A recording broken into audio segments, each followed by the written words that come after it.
What is up, wrestling fans? Welcome to another episode of the Smark Moments Smack Talk podcast. I'm your host, as always, Tony Mango. Joining me, as always, are Callum Wiggins Hello. and Robert DeFelice. Hello, hello. What we're doing here is a special Patreon sponsored episode. Maybe I should just have that accent throughout the whole thing. A special episode of the. Jeez. It's January 3rd. We're recording this ahead of time. I've slept weird, so yeah, it happens. We actually slept by the looks of it. Yeah, in some ways. Maybe that's why my body's just kind of like, how do I process this? Now, this is a Patreon sponsored episode from Marco. So thank you, Marco. And everybody else should thank Marco for sponsoring this episode. This is an episode of the Mount Rushmore, which we talked about before, were one of my favorite things to do. And it seems like everybody else kind of agrees with that because it won the Best Segment of the Year award for the End of the Year Awards. So we wanted to do more of these. And Marco came around with the idea of doing one of them at the start of this whole year. So what we're going to be doing here is the Mount Rushmore of Royal Rumbles. And that's a little bit different than what we've been doing. We've been doing more individual people. And this is kind of focusing not on people. It's, focusing on matches and everything else like that. We need to set some ground rules. We need to set some information ahead of time about what this means, how we do this, in case you're brand new to the podcast or whatever. First things first, if you don't know what we mean by this being a Patreon-sponsored episode, the Patreon has a series of different tiers, one of them being Pick Your Poison. And for that one, it gives you the option of being able to directly fund an episode of a particular type that you like, or you want us to really do a certain segment or something like that. That is your means to be like, hey, look, I'm bankrolling this, and make sure that I've got the time to separate from other things, so I'm not working on like freelance projects instead to try to make up that that time and the money that I dedicated towards something like this, because the editing, the recording, all that other things that go along with that. I don't get the time to do that as many episodes as I would like. So this takes away from some other things. And if you are able to, you really, really want to take part in that and you've got the funds to be able to do that, you can do that at any point in time. There's no real limit outside of the idea that I want to make sure that we get the episodes in. So I think I've currently capped it off at like 5 per month. But I'm sure if a 6th person were to be like, hey, I'm really interested, whatever, we try to figure out something. So keep that in mind if you are interested in that. And if you do want to help us grow in a different type of way, or you just want to donate a little bit less to the Patreon or something, $1 and up is also greatly appreciated. $10 and up gives you access to the Darkcasts, which are Patreon exclusives. This is not exclusive to Patreon because it is a Pick Your Poison. Those aren't exclusive episodes. So the Mount Rushmore, just to get that out of the way so you know how that works, what we do here is we try to figure out the 4 pillars of whatever the topic is that we're talking about. So in the past, we've done the Mount Rushmore of pro wrestling, the Mount Rushmore of women's wrestling, the Mount Rushmore of intercontinental champions, so on and so forth. And we talk about all the different options that are available for us to pick from. And then we try to narrow it down. What does it mean to be one of the Mount Rushmore things? What are the qualifying factors, and which things represent the best of that kind of theme? So with this being Mount Rushmore of Royal Rumbles, we can't say it's ring work, it's whatever. I think we got to narrow it down to some other types of things. I think the first thing I want to bring up is I think we should focus on the matches, not the events. Because the events are way too many details, way too many well, this is a really good Royal Rumble match, but the rest of the card is terrible. Oh, this had a really, really good WWE Championship match on the card, but whatever. So I'm saying it's Royal Rumble matches, for anybody who's wondering, not Royal Rumble pay-per-views, which also means the greatest Royal Rumble is in the mix, too, because that is a Royal Rumble match. So if anybody's wondering if that's going to be in the mix, who knows? Maybe we'll figure that out as we do the podcast. That's kind of the whole point of this whole thing.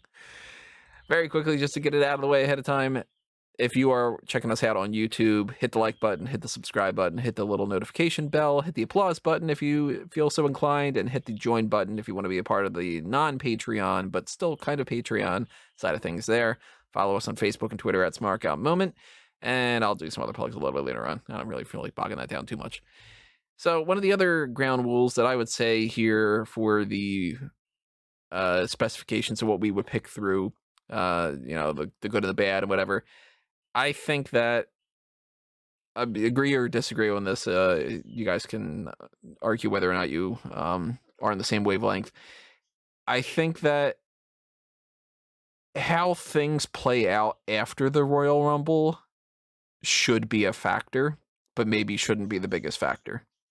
For instance, I'm not going to bury the lead too much here, but the 2018 Royal Rumble with Shinsuke Nakamura, I remember being a fun Royal Rumble, but it didn't amount to anything. So in retro viewings, it doesn't mean as much to me, and that hinders it. And I don't think that that's an invalid judgment of it. What do you guys think?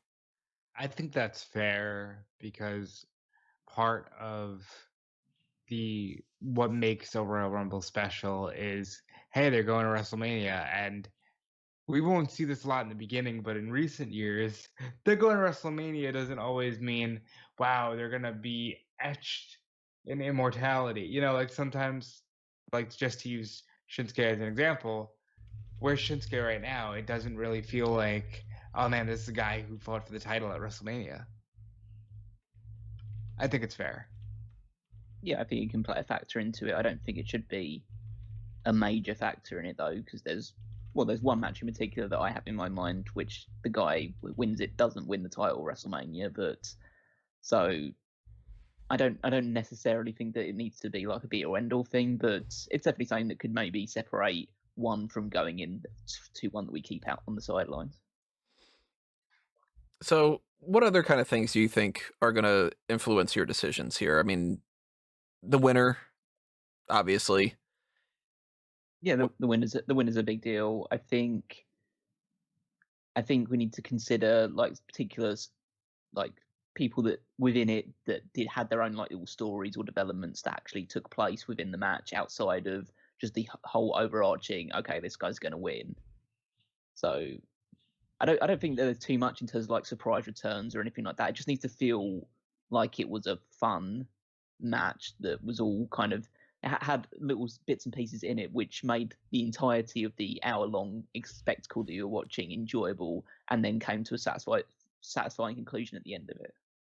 Yeah, like for me, I also think we have to factor in what was the roster like at that point, because the cool thing about the Rumble is it's like this yearly census of who's in the company and who's a big deal. But for example, I couldn't tell you anybody important outside of the Final Four from the 09 Rumble. Like, who was there? Did they, was it a lot of like Carlitos and Primos, or was it, this star-studded roster? And also, if you're looking at things like that, it's a snapshot of time of whether or not somebody's going to be bigger or go nowhere, or if they're a big deal at the time or whatever. Because if you look at like, I don't know, say like the 1990 Royal Rumble, you've got people like Brett and Shawn, and they're just nowhere near as big of a deal. So you can't really judge that as like, oh, it's got Shawn Michaels in this, it's got Bret Hart in this, because they're mid-carders. They're not legends at that time. So it's not just like who is in the Royal Rumble, it's how they're in the Royal Rumble too, is another factor, I think. And another thing I would bring up is the pacing of the Royal Rumble changes over the course of a couple of years. Like, it starts off without 30 people, it's just 20. Then it gets to 30, the rhythm kind of stays. Then they get to 2011 is the 40? 2011, right? Yeah. So that's 40. Then there's like 50 in the Greatest Royal Rumble. You go back down to 30 or whatever. Most of them are 30, but they have different pacings between them too. Even 95 is only 60 seconds in between and whatever. I think it's 30. Well, it's 30 minutes long because it is 60 seconds. Yeah, 60 seconds apiece, which just breezes by, which is good in some ways and bad in some ways. So I'm not personally going to be voting my options based off of what's the longest and what's got the most people in it. It's more so for me, it's what's overall the best product, I think. Yeah. I'm going to lean a lot, I think, on personal preference as well, just for all of us, just because it's the ones that we fondly remember, and one that one of us will fondly remember probably is one that just slips by the memory of other people. So depend a lot on the strength of some of these arguments, probably. So we got 37? 37. Yeah, 37 different Royal Rumbles that we can pick from, which is a lot. But I also think that we can actually knock a bunch of them out pretty quickly. Yeah. I would say pretty definitively, I don't think anybody's going to pick 88, 89, 90, or 91. Well, 88 is the first one. It's obviously it's like proof of concept, and it's not memorable at all. Like there's just some things. Like I bet you don't know that like Bret Hart is the first person to ever be in a Royal Rumble. Like he's number one in the first. Warrior's in there, and he gets treated like a nobody. 88 is not going to be on anybody's Mount Rushmore. No, unless obviously, of course, you do the quote unquote Mount Rushmore thing of like, well, the George Washington is the first president, so the Royal Rumble, that's the first ever Royal Rumble, so it should be on there. But you're only putting it on there because it's the first, not because it's actually earned being on there. Yeah. But, right. Yeah, you were the fortunate one that got to be there first. It's pretty much the same with the others as well. The 89 one, don't remember really anything about it. The 1991 one's won by Hulk Hogan. The only thing that really I know of that memorably happened in those ones is the big stare down between Warrior and Hogan in 90, which obviously led to their match, WrestleMania 6. But the actual match itself didn't really amount to anything because Hogan was just the big star in those matches. 89 has the fun bit where DiBiase pays for the number 30 spot, but it's also awkwardly won by a past his prime Big John Studd, so it's just this weird throwaway match. 90, like Callum said, it's the Hogan and Warrior stare down. It's actually the first really good one. Like you've got a lot of guys in their prime in that Rumble. You got Savage, Dusty, you've got DiBiase, Hogan, Warrior. There's some good stuff in the 91, but that I wouldn't put on it. And I don't like the 91 Rumble at all, so I could just skip right by that.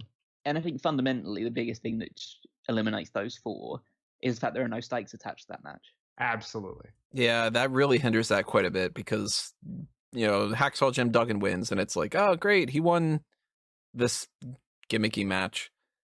Big John Studd won. He's the first winner of a 30-man Royal Rumble, and Hulk Hogan wins because it's Hulk Hogan.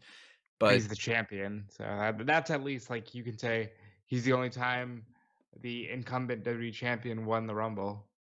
Yeah, and it's not like the title's on the line, which didn't happen until 92, but that's a different circumstance. So it's not like he did that to defend the championship or anything. So there really isn't much of a purpose to it. It's kind of like Survivor Series. It doesn't really matter. It's just something to, a pat on the back kind of thing. But how do you from want to 92, do this? Do you want to talk about 92 now, or do you want to like, this is obviously the first one, so well, for a front runner at the very least, yeah. Yeah, well, I mean, like, here's how some ones which we don't want. Here's how I would say it's worth talking about 92. 92, I'll already say it's already one of the ones that I would consider a potential Mount Rushmore. So it's like kind of like asterisk on 92 kind of a thing. However, I personally don't like the championship being on the line in the Royal Rumble. So I would already rule out the 2016 one of Triple H winning. That had some value to it. It's not like it's a bad Royal Rumble or anything. And the way that they booked it with Triple H stealing the championship or whatever, it makes a lot of sense. But to me, that was too much of the era of people not liking Roman Reigns and WWE being like, damn it, we're just going to do it anyway. And I don't think it went over as well as it could have in a different era. I like the 2016 one because it's the only time somebody actually defends the world title in the Rumble. He is number one. He almost goes all the way. They did a weird thing where he gets eliminated by Triple H and he's not the final one because, like Tony said, this was in the era of, well, we know they don't like him, so if we get rid of him and make them think Ambrose can do it, then we'll at least have that exciting, oh, will they actually pull the trigger on Ambrose? But I like that one, and in retrospect already, that's the debut of AJ Styles. They do some fun stuff in there. So I wouldn't put it on a Mount Rushmore, but I wouldn't totally disregard it as well. Well, it's definitely not going on the Mount Rushmore for me. I don't think it's a terrible Rumble, but it's not one of the ones that I remember most fondly. Yeah. Like I said, there's value to it. It's just, to me, if we're picking 4, I can guarantee there's going to be 4 more than that. Also, if we talk about the fact that what this led to Triple H versus Roman Reigns at WrestleMania 32, which is one of the worst main events in WrestleMania history. So, I know we're not talking about all the matches, but I really do think that match suffered from the outcome was never in question, and WrestleMania is already like a 6-hour show, and people were just like, all right, I'm going home. And that's why you see a bunch of people filing out in the middle of the match. Well, if we're talking about that, let's talk about the 2 that led up to that point, too. 2014 and 2015 can't possibly go on the Mount Rushmore. No. Because 2014 is the year, for anybody who's like, trying to keep track of all these years. I've got the list in front of me because I even lose track every once in a while. 2014 is the year where everybody, it seemed, wanted Daniel Bryan to win, despite the fact that he was not advertised to be in the Royal Rumble. I maintain that one in particular is on the people.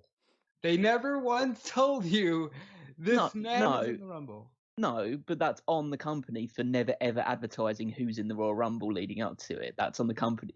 It's not like the company made a habit of saying this guy's definitely in the Rumble. And in years leading up to that, they'd had shows where I think it was in like 2011 where Randy Orton loses the WWE title match in the previous show and then enters the Royal Rumble. It's like, even though Daniel Bryan was in the match earlier in the night, it doesn't mean that he wasn't going to be in the Royal Rumble as well. So if you set a precedent and then you don't follow up on it, unless you specifically say Daniel Bryan is not going to be in the Royal Rumble, or you show a graphic of the 30 people that are going to be in the Royal Rumble, then people aren't necessarily just going to think that he's going to be in it, because of course it made total sense for Daniel Bryan to be in the Royal Rumble because he should have won that Royal Rumble.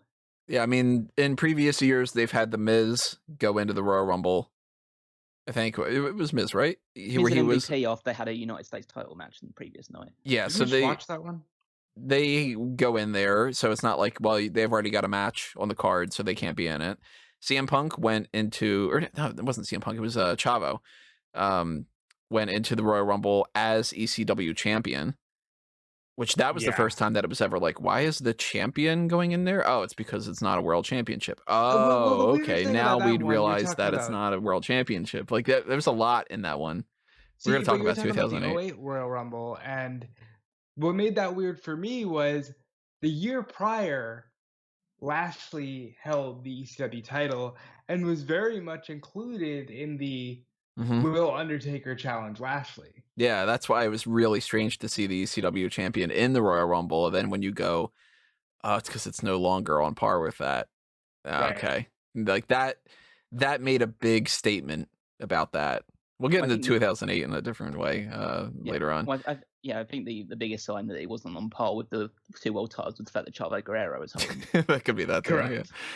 Yeah. So instead, people think that Daniel Bryan is going to go into the Royal Rumble, and they're disappointed that he's not. And it gets to the point where it's like, okay, well, he's got to at least be number 30. And Rey Mysterio comes out, people boo Rey Mysterio, which isn't a normal thing. But they boo not because it's Rey Mysterio. They boo because it's not Daniel Bryan. Anybody would have gotten booed at that point.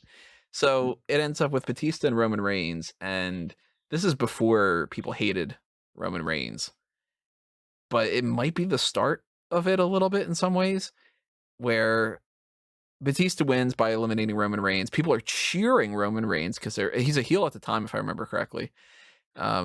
Where it's the Shield. Yes, Shield is still heels at this point. People are like, oh my God, they're going with Batista and we don't want to see Batista win, so let's go with Roman. At least it's going to be a new guy.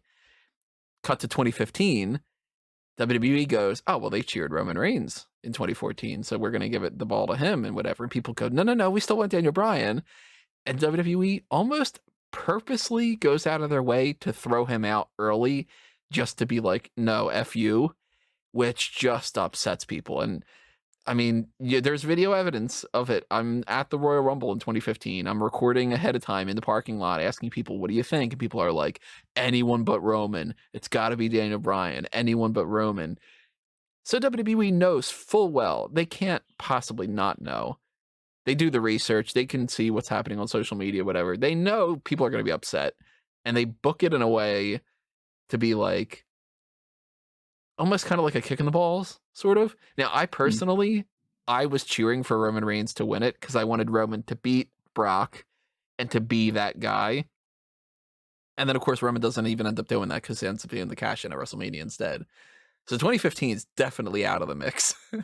There's no way that gets on there. I wanna go over that a little bit. 2014 is the start of it, and it's because actually Punk starts out the Rumble. He gets eliminated by Kane. Punk's the last match, yeah. And then he never wrestles again. But the reason that people by that point were just shitting all over Roman is because they didn't give him anything new after the Shield. Ambrose changed, Rollins changed. Roman was just like, you're just going to be the Shield guy. And we're just going to throw everything behind you. And there's, of course, the Punk podcast with the, oh, they want to make Roman look strong. And as soon as people heard that, they were done with Roman. As soon as it was like, he is the anointed one and all that. And then there's the obnoxious issue of you don't put Daniel Bryan in the Royal Rumble match unless you're at least going to let him get to the final two.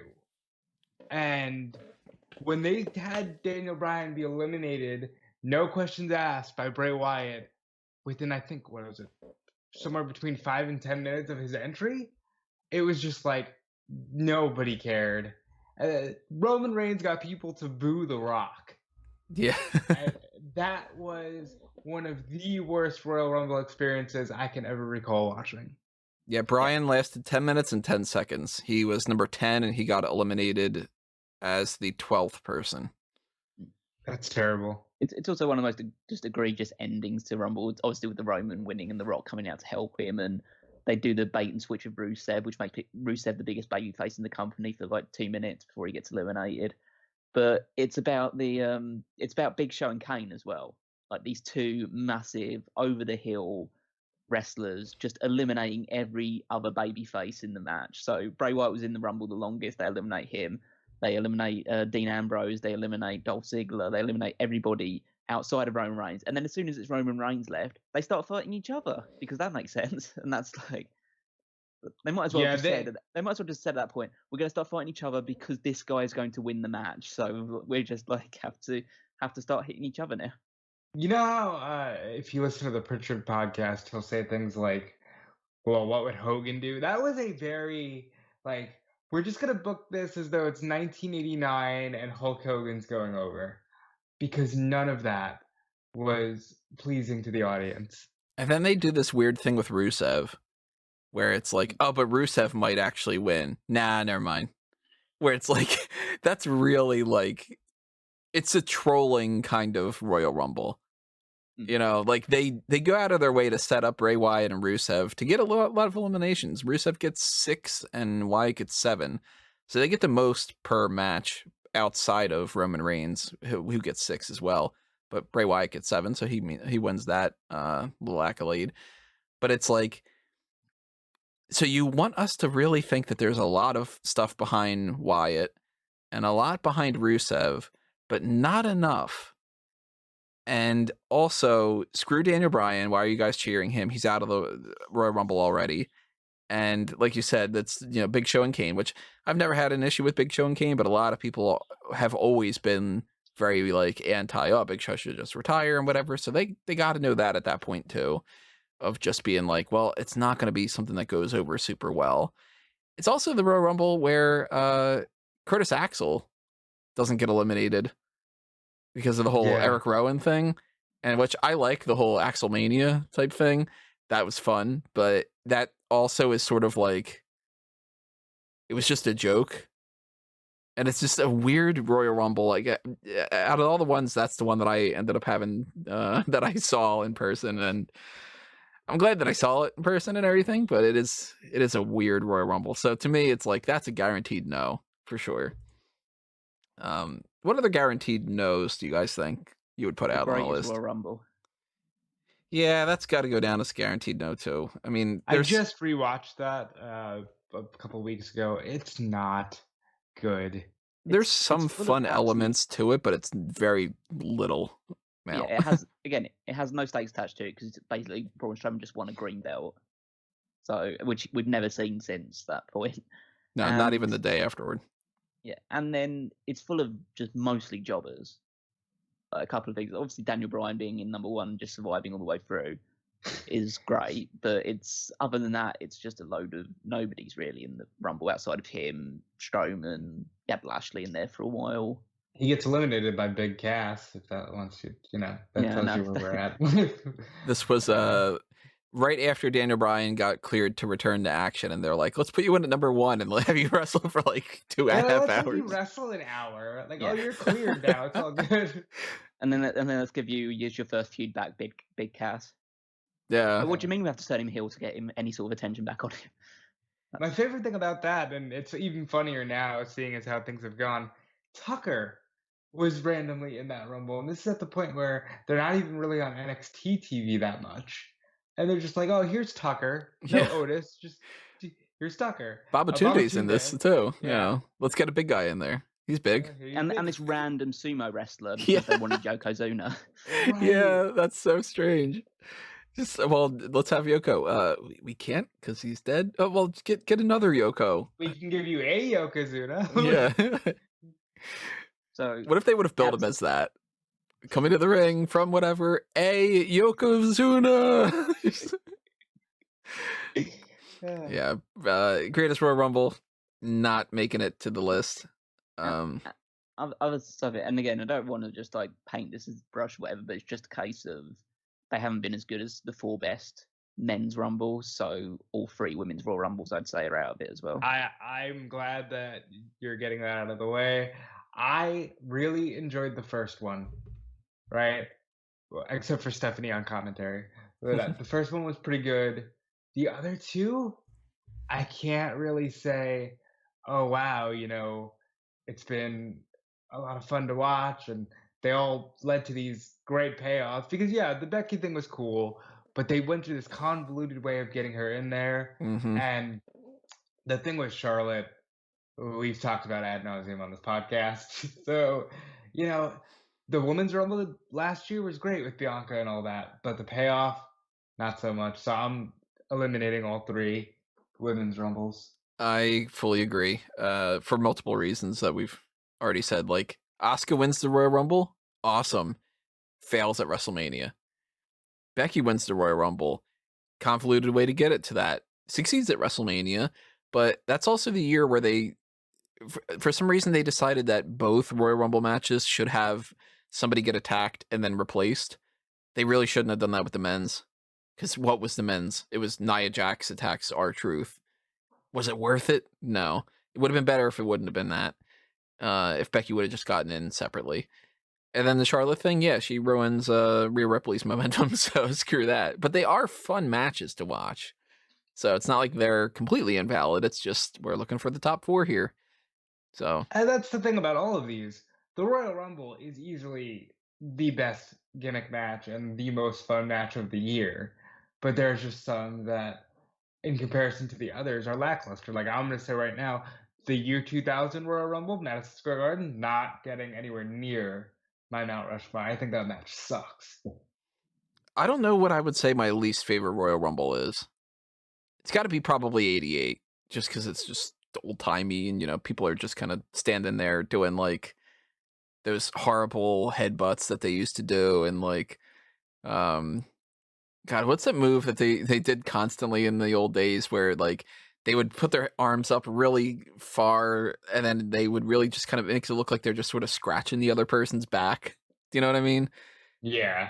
I don't even know what you would necessarily even call it, but people did that all the time, and it's old-timey wrestling is not my thing. It's just grappling, and I'm not into it. So, like, I'm excited to watch what we're probably going to end up watching for the fan announce table, which is most likely going to be the 1991 Royal Rumble, because it's old in a different way, but it's old that's it just enough where it's still kind of fun.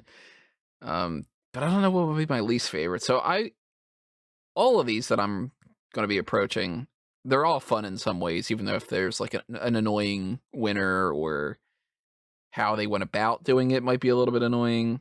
Like, I'll admit, the 2012 Royal Rumble to me, it still annoys me that Sheamus won. I've warmed up to Sheamus considerably over the years. I don't hate him like I used to. Actually, I'm a fan of Sheamus now. But he never should have won that Royal Rumble. It should have been Jericho. It should have been Jericho. And that was one of those, like, but you think it's going to be Jericho, so we're just going to go the other way. That was, like, the start of that shit. Mm-hmm. And it really should have been Jericho. It would have checked off, like, the last check on the list for him, too, which is crazy. But the 2012 Royal Rumble, to me, I remember the decent back and forth between Sheamus and Jericho, the Foley, Sacco, Santino, Cobra thing, and Which is great. Nothing else. Literally nothing else. The 2013, I think, goes under the same kind of way. John Cena wins that one, and it should have been Ryback. Okay, well, I've said it in the past, I very much agree with you that it should have been Ryback. But in retrospect, I really like that it was so simple, and John won, and then he won at Mania, because you don't see a lot of that anymore. And I just enjoy how that played out. But it should have been Ryback. I mean, I can see the argument of, well, John Cena wins that, and that's how he gets the title match with The Rock and whatever. But the fact that they screwed over Ryback multiple different types of ways just still doesn't sit well with me. Probably why he is the way he is today. Yeah, I mean, even though it seems maybe that would not have worked out still the best way if they would have gone in a different direction, but Ryback should have, I don't know, Ryback should have won the championship from Big Show, and it still sticks in a weird way. 2013, I don't remember anything else happening. I remember Dolph Ziggler was number one. This was like, Dolph Ziggler was still, oh wow, he can really, really, really be something. And this is the beginning of Callum's favorite trope of he's going to act like he's getting eliminated 50 times in a match. And then I think it was Sheamus who just bro kicked him out. And it was like, okay, that's the end of Dolph's run. It was a good run. It would have been more impactful had he won it. But yeah, 2013, not going on my Mount Rushmore. Was this the first year that Kofi started doing the saves? I think that was 2012. Yeah, he would have started doing. I think it was in 2011 that he started doing that.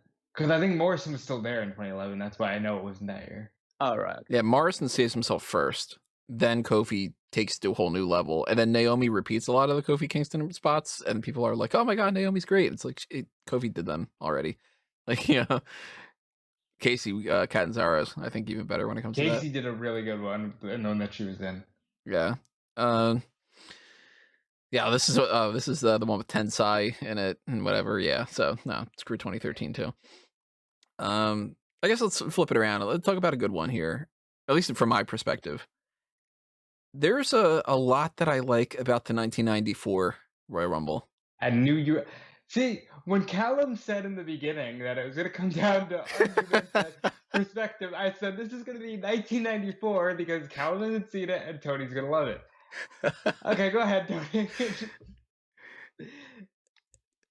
Agree or disagree? This is how I feel about it. 1994 gives you a surprise finish, something that we hadn't seen before. 2 babyface options, which gives them a chance to be like, well, let's figure something else out going into WrestleMania. One of the babyface options works out really well with WrestleMania, with Brett. Luger, obviously not as much, but then again, that's kind of part of the story. There's the whole Brett coming back from an injury type of thing. Svac gets like a little bit of the intrigue there of like, well, Brett can't possibly win. Now he's got like a bum leg and whatever. And there's actually quite a bit of like quote unquote star power in it. Like they make Diesel look ridiculously strong in that. You Crush is another big dude in that.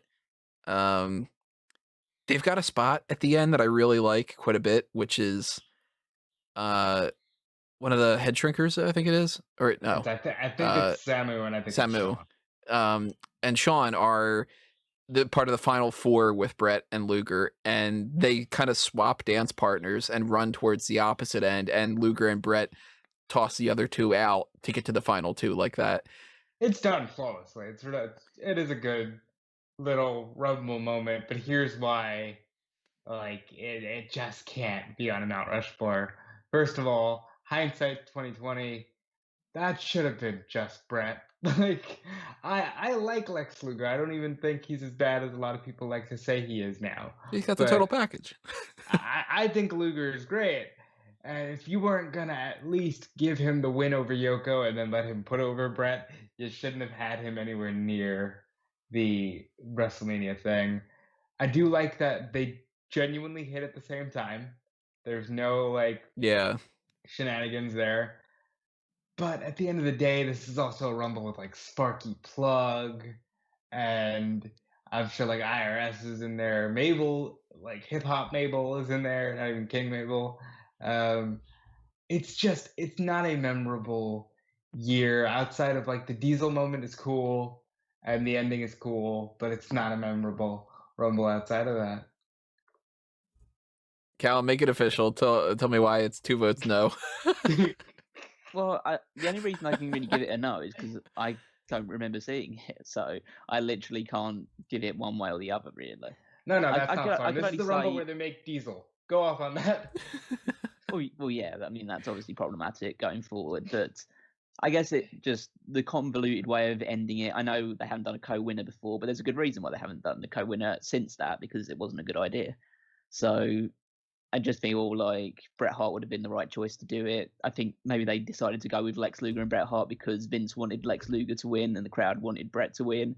And so they gave themselves a bit more time to come to their senses and give it to Bret Hart in the end of it, really, WrestleMania 10. But yeah, I'm just looking at the list of people that are in it. There are some ones, but it's like there's Randy Savage in it. But is this one where like he gets like, I know it's not the one where he eliminates himself, but it's where he's going to enter a feud with Crush. So, like, that's like, okay, that's what you're doing with Randy Savage at that point in time. And so Bastion Booger unable to compete. Why was Bastion Booger not allowed to get into the match? I imagine he was too fat. I don't know. Like, yeah, I don't remember why they take him out of the match. I don't think that they actually give a rationalization behind it. It just says here, like, just number 25, Bastion Booger unable to compete. And then it's just there. It's just like surely they could have found a replacement for Bastion Booger at the last minute. Well, aren't like Kabuki? Is it Kabuki in that Rumble? And Great Kabuki, yeah, Tenryu and Quang. You got Quang in this one, and Virgil. Good for Savio Vega. This is a weird group. This has got Doink the Clown and Randy Savage and Billy Gunn and the Steiner Bros and Tatanka and Atom Bomb, and when it's Valentine just like, was still wrestling in '94. What is he doing in the Royal Rumble in '90? Well, there's some weird ones like that. Like Rick Martel, for whatever reason, is in the 1995 Royal Rumble. He's in '94 too. Yeah, he's in this one as well. Yeah. It's very odd. Yeah, this is just a fun. Like I like this one. It's a fun snapshot in time, like Tony was saying. That's what makes the Royal Rumbles great. But since we're talking about the co-winner issue, I want to talk about something that's always really messed with me, and that's the 2005 Royal Rumble. Because they legitimately, supposedly, mess up with Cena and Batista. It just seems impossible for them to mess up like that.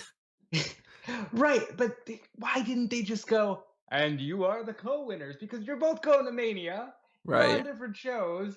That was the one that you could have been like, hey, they're co-winners. Raw, SmackDown. We're done here. Vince McMahon did not have to tear his quad. Both quads, actually. Trying to figure that one out. This was easy. But since we're talking 2005, I like that one a lot, actually. I think it's a lot of fun. Do you that's a recall fun that rumble. one? Yeah, that's a fun rumble. Did enjoy. I think they spent a lot of time building Edge in that one as well. Yep. They spend a lot of time with. I think the final four is Batista, Cena, Edge, and Mysterio, I believe. And they spend a lot of time with they spend a lot of time in the ring, those two, before you actually get to the two main people they're going to have in it. Ric Flair in at number 30 was hilarious because he was always just copying Batista's eliminations, and then he tries to eliminate Batista and just falls down. Yeah. Try to do it. So it's just like that was a lot of fun. Started with Eddie and Benoit, yeah, and they beat the shit out of Daniel Puder for about 5 minutes before he gets eliminated. That's the only thing Daniel Puder ever did as like a signed like WWE superstar. Muhammad Hassan comes in. Oh yeah, and everyone eliminated. Oh yeah, there was that one point where they did like the 4 SmackDown guys on one side and 4 Raw guys on the other, and they start fighting like Raw vs SmackDown. Then Muhammad Hassan comes out, and they all just want to get rid of him because they don't like people that claim that America is Islamophobic. It's a good moment though. Like it's one of those weird, like Hassan has a great run. As short as it is, it's a really, really good run. Oh, and this also sets up Kurt Angle versus Shawn Michaels at WrestleMania 21 as well. That is a great wrestling match, and it was a great way to start it. Oh, it's got that Paul London elimination too. Oh yeah, from Gene Snitsky where he just flips out of the thing. Yeah, that's a great moment. It is a good rumble. I don't know whether it's like quite up there yet, but it's definitely leaning more for me. But then again, it's something that I've definitely watched multiple times over. Tony, have you seen this one? I feel like you might not have. No, I've seen every single Royal Rumble multiple times. Yeah. Oh, good. Can I talk about this one? It might be slightly controversial because again going back into it a little bit. Royal Rumble 95. It's not good. Now. Yeah. I know people have a soft spot for this because it's Michaels winning, going coast to coast, 1 to 30, and he wins and it's the first time it's ever happened, and so that's a historical moment. This Royal Rumble is not good. Yeah, it's really bad. I make no amends to the idea that Shawn Michaels is my favorite of all time. This is one of my favorite endings to a Royal Rumble, but this Royal Rumble shit. It's just not good. It goes less than 40 minutes because again, this is the one with the 60-second timers. Just look through the list of people in this outside of Michaels and the British Bulldog, and it is just a load of absolute tosh, really. It's like Jacob and Eli Blue. It's Doug Gilbert. Yeah, it's past his prime Bob Backlund and Dick Murdoch, and like Lex Luger's the only other real name in this Rumble, it seems. Maybe Owen Hart as well, if you could class that one. I feel like in the build to this, a lot of the emphasis is on Shawn, Luger, Owen, Backlund. Because Backlund, you could say past his prime, but he was just WWF champion. So it was like he was being built well going into the thing. And then for both Owen and Backlund, they had Brett kind of take him out immediately because he's mad about something earlier in the night. So you lose 2 of your major stars right there. And then the rest of this fucking list is just abhorrent. Like, it is not good. And there's some talented people in there. It's just that that's not the year for that. Like, yeah. I mean, obviously, to a certain extent, different people had different careers here and there. So, you know, when you look at somebody like, even like a Lex Luger, it's like, you know, he's got positives and negatives. But like, Owen Hart, great. There, like, you know, Bulldog, great. Owen Hart's barely in there. He's in there for 3 seconds. Right, yeah. And like, there is a certain level of like, all right, Henry O. Godwin, okay, but he's not the biggest deal in the world. But most of it is Mantar and way over the hill King Kong Bundy and Timothy Well, Steve Dunn, like, just what? If half of the Royal Rumble is made up of people that aren't really even on the roster, that's saying something. Well, no, the thing is, Timothy Well and Stephen Dunn were on the main roster. It's just they're Timothy Well and Stephen Dunn, and nobody remembers them. And Tom Pritchard's there, and Sione, which that's not the best version of that. you get Duke the Dumpster Drosy, who's not ever going to be anything in the grand scheme of things. Yeah. I'm just checking the stats as well, and like 7 people in this Royal Rumble get eliminated in less than 30 seconds. And that is a huge issue. The whole 60 seconds in. I know sometimes Rumbles drag, but not only did this make the match that much worse, but it takes away from the fact that Shawn Michaels could have gone an hour if he needed to. And it makes it, yeah, he went coast to coast, but he went coast to coast in the worst Royal Rumble match ever. Yeah. So it really does take away from it. People make a big deal about that he went from number 1, and then it's like, yeah, well, he also didn't have to wrestle an extra 20-something minutes compared to somebody like Rey Mysterio, who goes from number 2. Yeah, and several of these spots in this match are taken up by absolute schlubs. Yeah, so it's like, yeah, Rey doing that from the number 2 spot is literally the same as the number 1 spot. And to cap it all off, not only does Michaels not win the WWE Championship at WrestleMania, he doesn't even main event WrestleMania. Yeah, so that's like definitively 95 might be the overall worst in some ways. Not in every way, but in some ways. Because obviously it's cool that they do the whole 1 foot thing. The Shawn Michaels rule is cool. But 96 is so much better than 95. I would say 96 probably not going to be in the Mount Rushmore, but it is one of the ones that I enjoy. I think it's an underrated one. There's a lot of fun moments in there. Hunter starts it out and goes almost an hour. Hunter goes longer than Shawn, the one that Shawn wins. There's the fun thing where Waller hides under the ring for half the match. Shawn eliminates Yoko and Vader at the same time because he's Superman now. Vader tosses a bunch of people out, and then they have to say that it doesn't count. There's a lot of really good stuff in there. There's the Shawn eliminating Diesel right away with the super kick. It's a fun Royal Rumble. I dare say it's not going to get anywhere near the Mount Rushmore, but it is at least one that if you're listening to this and you want to go back and check one out that doesn't get talked about, this might be one. There's quite a lot of like, I guess, like, in looking back at the 95 one, there's a lot of padding in this one as well, with just people that have got no rights being it. What, Squat Teamer 1 and Squat Teamer 2? You don't like the headhunters? I just don't know who they are. So it's like, who actually maybe you'd know them if you saw a picture. I'll try to find a picture for you. But Manuel and Victor Santiago, probably no. Doug Gilbert. That's Dory Funk Jr., which is cool. That's like a nice little touch. That's odd, but yeah. Like, it's a Takao Amori. Why couldn't they get anyone decent from New Japan in this? Like, at this point in time. This is where Steve Austin's the ringmaster, and he does the Michaels pose and looks really tiny. He looks so small. Yeah, it's it definitely wouldn't get on my list based on like star power, but yeah, so but it's definitely better than the 95 one. So that's not really saying much. Here's one that maybe people would go, "Wow, you're going to take this out already?" But I would say a no for a guaranteed no to me is 1999. Oh, no, it's awful. That's not good. That's not good. It's a one angle match, and that angle goes on way too long and gets way too convoluted throughout the entire thing. Here's the thing about 1999, at least in my opinion. It is the most over year in the company. They could literally fart for 2 hours and people be like, wrestling is so good. But everything they do that year is just not that good. It's not. And this is dumb. Because first of all, Austin could have been the first ever 3-time Royal Rumble winner back to back.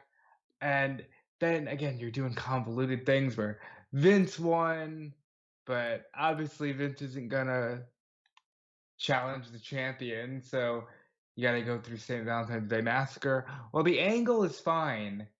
It's still not a good Rumble, and it takes away from, people who could have had a good year. Yeah. The only other notable thing in this match, I believe this is where Mabel becomes Viscera, because on his way to the ring, the Ministry just takes him. And China China's number 30. You see, my issue isn't as much the angle, it's how they did it. Because it is interesting to have Mr. McMahon win a Royal Rumble and that he screws Austin, whatever. But they start off with those two, and I think it's like Golga's number 3 or something. I forget who number 3 He was is. definitely one of the earlier ones, yeah. And they just don't pay any attention to the Royal Rumble. They just start like, okay, well then now we're just going to track Austin and McMahon. And you're like, well, the fucking Royal Rumble is going on. Like, that is still the Royal Rumble. There still should have been maybe a handful of people that could have been like, well, maybe that person's going to win now because these guys are going to take them out of the equation. And then we're going to get like Austin versus McMahon at Royal Rumble at WrestleMania in a separate match. And then this other person's going to win and challenge the championship. That could have been a good way of telling things. And then it's just surprise, surprise, it ends up coming back to that.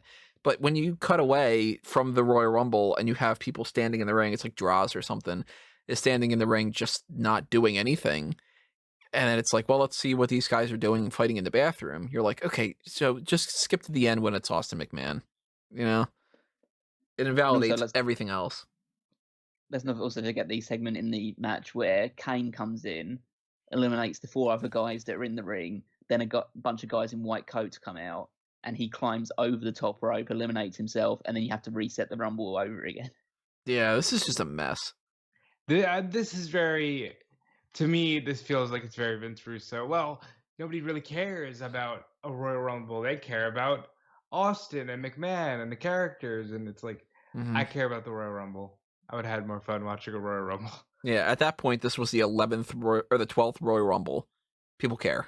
You know, it's kind of, yeah. I don't know if this is a little harsh, but I mentioned before the 2018 one with Shinsuke Nakamura. I'll also say the 2017 one with Randy Orton and the 2019 one of Seth Rollins.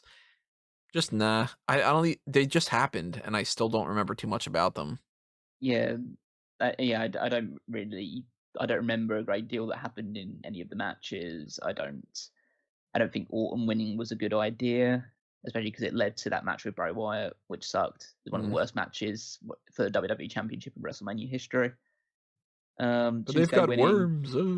Yeah, Shinsuke winning didn't do anything for him. He doesn't feel like a guy now that is a former Royal Rumble winner or a guy that fought for the title at WrestleMania. And Rollins, obviously, he got the moment at WrestleMania, so that's a positive on his side of it. And he did last a long time in that Rumble, but it wasn't the most memorable Rumble. And then everything beyond him winning the title pretty much went downhill pretty quickly. As a match, I think easily the best one of the 3 is the 2018 Rumble. Yeah. It's a shame that Shinsuke winning didn't do anything because that Rumble is actually a very good one. 2017 was built on, hey, it's Taker and Goldberg and Brock, and all that really got set up was Taker versus Roman, and we all know how that match went. So largely, I feel like the Rumble is, I don't want to say it's been hurt in recent years, but it's definitely losing some of its luster. Having said that, I think 2020 could be in the conversation. I think it could be too. I think that's one of the great, I think, honestly, and we'll obviously talk about other ones as well, and I know there are ones that might be mentioned, but I think between 2008 and this one, this 2020 is the greatest Rumble since 2008. Just because the way it was structured, I know a lot of people might have been annoyed about Lesnar coming in for the first half of it and just dominating the Rumble, but it led to such a satisfying, and to be fair, Lesnar just destroying people for a while is something that personally I find incredibly entertaining. And it's not like he was always just eliminating people immediately. You have the fun segments with Mysterio and the New Day taking him on, and Big E and Braun Strowman battling him as well. But then you had MVP's return as well. You had that little funny moment with Shelton Benjamin being like all chummy before throwing him out. And then you have Drew McIntyre, you have Ricochet low blow him and Drew McIntyre kick him out. And then it's like, okay, that's part 1 of the Rumble. Let's move on to part 2. Let's have Edge come back. That's amazing. Mm-hmm. You have all this other stuff building up about, isn't it like the last like 4 or 5 people that come in are all built around this this ongoing feud between Rollins' crew and Kevin Owens and Samoa Joe and all those people. So you kind of have that element thrown into it as well, but it's all built around Drew is great and Roman's in there, and you'd have Edge back as well. I just think that it was a lot of fun, this Rumble. And they do this well too, where you got like the Edge and Orton stuff, where you get like a moment of Rated RKO is back, and the one's going to turn on the other. Oh wait, the other one turned on the other one. That kind of thing's fun. You get Roman eliminating Edge, so you know that people are going to boo Roman, which sets up that Drew can beat Roman too, which is like, okay, he gets an even bigger reaction that way. And it sets up Survivor Series. It pays off of Drew losing to Roman at WrestleMania the prior year. And on top of that, gives Roman another thing to be like, yeah, I was number 2 at another Royal Rumble, and I would have won that, and I'm the tribal chief because I'm fucking great, whatever. I think, honestly, 2020 is one of those things that I might say that might be in the Mount Rushmore, which is really weird. I'd put a pin in it. I think that's a very fun Rumble. And it does something that not a lot of appearances by Brock Lesnar had done. It shows a lot of character. It shows a lot of fun. Yeah, I mean, I've been a staunch, not advocate, what would be the opposite of advocate? Not a fan of, critic of Brock Lesnar in a lot of different ways, but my issue's never been Brock in his entirety. It's always been if something serves a purpose. I never like Brock coming in, spending weeks and weeks or months or even a full year or so as champion and not actually doing anything other than you wait a couple of months until the next event. Paul Heyman cuts the same promo. Brock beats somebody in 3 minutes by just doing German suplexes, and then you start the whole thing all over again and you wait another 3 months. That is what annoys me. But if he's doing something where it serves a purpose, then it could be fun. Like, I liked Brock beating the shit out of everybody in the beginning of this because he is still Brock Lesnar, and it sets up Drew. If it was just Brock beating everybody and Brock wins, then I would have been really annoyed. But that's not what happened. So you're creating a villain so the villain can get taken down and you can create a hero out of it. And it worked so well. So I'm a big fan of 2020. The Royal Rumble, not the year. Yeah, I think that's definitely in the conversation. I think 2007 is also into the conversation. Great Rumble match. I mean, we did the watch along, and it's so good. It's like Helen was saying about the Daniel Bryan thing in 2014. This one was so star-studded that they showed a full graphic of all 30 men, because that was a huge selling point this year. It was like, look at everybody that's in this match. So it had this is the first one that had ECW represented in it.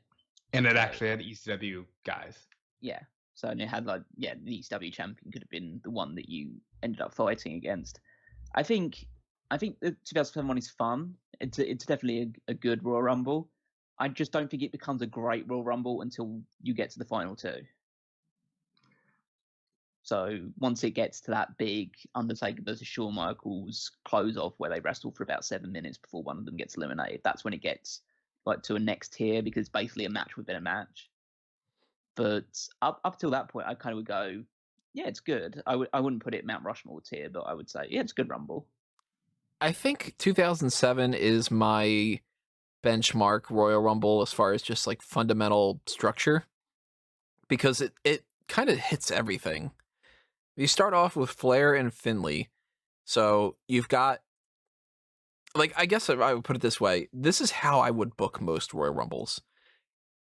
I like starting off with names where you go, oh man, maybe that guy can go all the way through the end. Finlay lasts 32 minutes and 32 seconds. So there is somebody who starts the Royal Rumble and lasts a long time, which is really cool to track that throughout the whole thing. You've got lots of names in there. So even though you don't really think that Gregory Helms is going to win, or you don't really think that Jeff Hardy might win, or whatever it might be, there still names. So you got to assume that somebody is watching this and they're going, Jeff Hardy's my favorite wrestler. I want him to win. And hoping that that could be the case. He only lasts 3.5 minutes. But you've got some jobber types so that they can just sort of be there to, get tossed around like a Sabu or, Sandman lasts 13 seconds. But it's like fun little things because you've got Sandman lasts 13 seconds and the next person that comes out is Randy Orton and he lasts 27 minutes. So you've got a variety of people that last a long time, people who get eliminated pretty quickly.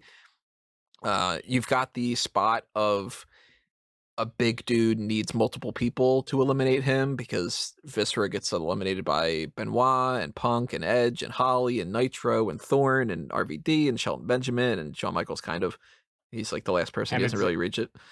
And it's Viscera, so they could actually pull off that spot successfully because it's hey, we don't need him. Yeah. Yeah, so it's like you've got that thing in there. You've got the monster that comes in towards the end, and you're like, oh, crap, he's going to win, which is the Great Khali, and Khali just starts tossing people around left and right. But you got the big savior of the whole thing is the Undertaker, and he comes in to do that and to take out Khali. It's the first time you have a number 30 win. And the Final 4 is fantastic. The Final 2 is arguably the best Final 2 out of any Royal Rumble. Arguable. I really don't think it's arguable. I don't know what would really give it a run for its money, but it's just so good. Like, I don't think that there's really any like flaws to it for the most part. Maybe you could like make a little bit better and take out like Super Crazy and put somebody else in or whatever, but like I think that this is sort of, if I needed to show somebody what a Royal Rumble could be, I think I would show them this one. Yeah. I'll get, but I mean, it's definitely a very good Royal Rumble, but I'll give you a rival for that in terms of best Final 2. 2008, Triple H and John Cena. 2008's another really strong one. That starts with Undertaker and Shawn Michaels. Yeah. So you carry on the thread essentially from 2007 immediately onwards, and I think this is a fun Rumble. It's in Madison Square Garden, which obviously makes it better as well because you have the short entrance ramp, you have them coming through the sliding doors. So that makes it look really good. They're essentially walking through the crowd every time they're doing it. You have again a mix of ECW, Raw, and SmackDown people. You have that legend spot in the middle with Jimmy Snuka and Roddy Piper, which is just there to pop the crowd. But they that's when he throws the coat really weird. Yeah, they stick around too much. It has like a really I don't say mysterious one, but something that has a bit of an issue with it, which is Hornswoggle never gets eliminated from this match. That's one of my. They just decide he's disqualified. That's one of my big flaws to it. For some reason, he gets disqualified for using the shillelagh and jumping the gun when other people can do whatever the hell. Like they didn't think that part through at all. And that's a big mark on it for me. You have some fun spots, like you have Mick Foley coming out and him having a fight with Triple H before Triple H eliminates it, and that was really good, especially in Madison Square Garden. It was just perfect. And then, what everyone remembers this for is John Cena as the last man coming out, and that is, I just due to the reaction, and this was definitely at the peak of the time where Cena was getting just booed out of every building that he ever came into. The fact that he got such a massive mega pop coming out is just a signal of just how big a moment that was. I was there. I was live for it. He doesn't get that much of a pop when they realize that he wins, but people were excited to see him because he wasn't supposed to be there, and I think that's why this is one of the best surprise returns of all time, because he really wasn't supposed to be back for like another year, and he just rushes back, and at that point he is the biggest star. One of the things I would take away from this Royal Rumble, I hate the follow-up. Yeah, we're gonna factor in follow-up really hinders this one. I think if it would have just been John Cena versus Randy Orton and Triple H wouldn't have been involved and Cena just wins the title, it would have been better. Yeah, and they do it at Mania instead of, well, I'm not waiting, so I'm gonna invoke my match at No Way Out, and then you do a convoluted way to get him back in there, get Triple H back in there. It's just not a great follow-up, but it is a really fun Royal Rumble match. And it was announced by Michael Buffer, which is really good. But if we're gonna bring up Buffer, we got to bring up how he botches Shawn Michaels' entrance. Not really botches, but Yeah, he doesn't understand. HBK, the Heartbreak Kid. And he doesn't HBK, say the Shawn Heartbreak Kid. Michaels. Yeah, doesn't say it. This is also the event with Jeff Harvey, I think, right? Yeah. Yeah. So Yeah. not that that Mike factors had me in. earlier on. But yeah, it's the John Cena thing is one of the, I would say it's one of the Mount Rushmore Royal Rumble moments. Yeah. Is his return. Because everybody went nuts. I'm watching it at that time. I had gotten fully back into wrestling at that point. And I know that he's not supposed to be back for a long time. But everybody just goes, holy shit. Oh my God, this is amazing. Ah, fuck, John Cena's going to win. You know, that kind of thing. But that was amazing for him to be back around that time. And it's just one of the best moments for sure. I don't think I'd rank the 2008 Royal Rumble leading up to that point in the Mount Rushmore. But that moment is a Mount Rushmore moment for sure. So we can probably all safely rule out 2009 to 2010 and 2011. Yeah, 2009's the Randy Orton one. I had watched that with a bunch of people that weren't really wrestling fans, and they enjoyed it. But I remember being annoyed because the way that they did the whole legacy thing, I don't think they did it as great as they could have. There's something that really irritates me about this Rumble is that at one point there's a good about 15 people in the ring, and then you have that spot with RVD makes his return, or he makes a one-off appearance. Because I don't think he actually makes a full-blown return off the back of this, but he just appears for a nice little special pop. He gets in the ring, he can't fucking do anything because there's like 12 other people in the ring that he's having to like run around and try and get past so he can actually hit some of his spots. It's just absolutely ruins it. It's like you feel him getting in the ring, just go, what the fuck am I supposed to do here? Like, how am I supposed to like kick somebody when if I fall over, I'm going to land on like 5 people or something? It's just the way this Rumble is structured is just all wrong to me. Yeah, and it does one of my personal pet peeves, which is the guy who gets eliminated in the end is actually the champion by me.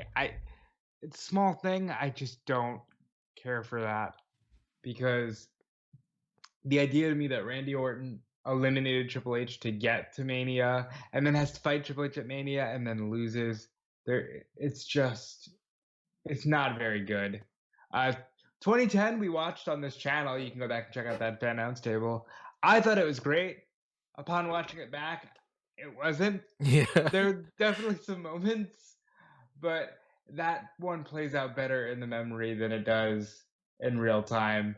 And 2011 is fun because it's a 40-man Rumble and Matt Striker is marking out, but it falls apart. And Del Rio wins, so fuck it right there. I don't want it in the Mount Rushmore. 2011 is a really fun one to watch if you shut it off early. Like if you get towards the end there and you're like, oh crap, this is where Del Rio wins, then you have to shut it off. It's fun with like Diesel's return and Booker's return and whatever, but yeah, no for them. Which is really a shame because it's like, wow, we have to 2021 and we got to go all the way back down to 2008 before we get to one that's on this list. Yeah, which is a real shame.